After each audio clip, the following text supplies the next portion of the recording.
ভালো, কারণ আসলে ওইটা আমি কখনো কল্পনা করি নাই যে এমপি হয়ে যে আমি আসবো, তারপরে ওইখানে আমি কাজ করতে পারবো, এটা আমি কখনো ভাবিনি।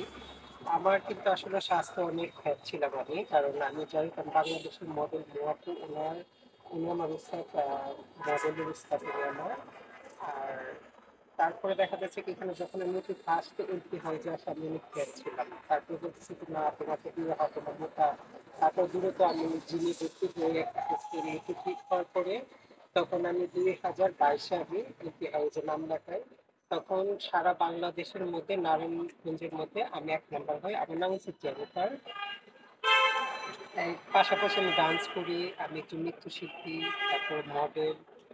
আর বিশেষ করে যেটা, কারণ বাংলাদেশের যে প্রধানমন্ত্রী, কারণ আমাদেরকে আসলে এতটা প্রায়োরিটি দিয়েছে, তার জন্য আমরা এখানে এখন অনেক বড় বড় প্রোগ্রামে আমরা অ্যাটেন্ড করতে পারি, আমরা মাথা উঁচু করে দাঁড়াইতে পারি। এটাই হচ্ছে সবচেয়ে বড় আমাদের প্লাস পয়েন্ট। কারণ একটা সময় দেখা যাচ্ছে আমরা কখনো আসলে প্রবলেম তো দূরে করতাম, ঘুম থেকেও বের হতে পারতাম না। এই মডেল হয়ে আসার পিছনের গল্পটা কি ছিল? মডেলটা আসার পিছনের গল্পটা আসলে কতটা আমার কষ্ট ছোট করতে থেকে হয়েছে কষ্ট, আপনাকে সংগ্রাম অনেক করতে? কষ্ট করতে হয়েছে আমার। আমি এর আগেও যে কোনো একটা সাক্ষাৎকারে আমি বলেছিলাম, আহ, যখন আমি আসি তখন আসলে আমার ছোট থেকে খুব ইচ্ছে ছিল যে আমি একজন বা বড় বড় মডেল সুপারস্টার ওনাদেরকে ফলো করতাম। সবসময় ইচ্ছা ছিল যে আমি এক সময় যদি আমাকে টিভিতে দেখায় আমি একজন মডেল হই, এরকম কেমন লাগবে।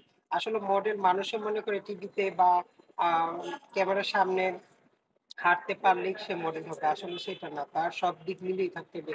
শিক- শিক্ষা থাকতে হবে, তারপরে তার ফিটনেস ভালো হতে হবে, চেহারা ভালো হতে হবে, হাঁটা জানতে হবে। শুধু চেহারা ভালো হলে আবার এখনকার যুগে মডেল হওয়া যায় না। তো যাই হোক, আমি আসলাম, আসার পরে প্রথম যখন ইচ্ছা ছিল তখন আমার, আর যেহেতু আমি একটু নিম্ন ফ্যামিলির, তার জন্য দেখা যাচ্ছে আমি যখনই ভর্তি হই তখন আমার মানে যে ফর্ম কিনবো সেই টাকাটা আমার ছিল না। তখন আমি দেখা যায় একজনের মাধ্যমে যখন আমি বের হয়ে যাই ক্লাস থেকে, তখন আমারই একজন মানে উপর লেভেলের এক মহিলা, সে বলেছে তুমি বের হয়ে যাচ্ছ কেন, কারণ তোমাকে দিয়ে এখানে হবে, কারণ তোমাকে মোটামুটি দেখতে ভালো লাগে। এরকম আমার প্রশংসা করে, আমি তো প্রশংসা যখন বলতেছে বলতেছে আমি বলতেছি আসলে ম্যাম আমার কাছে তো টাকা নেই, ফর্ম থেকে টাকা লাগবে। তো আচ্ছা কি লাগবে সেটা আমি দেখবো, তুমি এখানে থাকো। যাই হোক, ওই দিন চলে যায়, এর পরের দিন আবার আমাকে ডাকায়।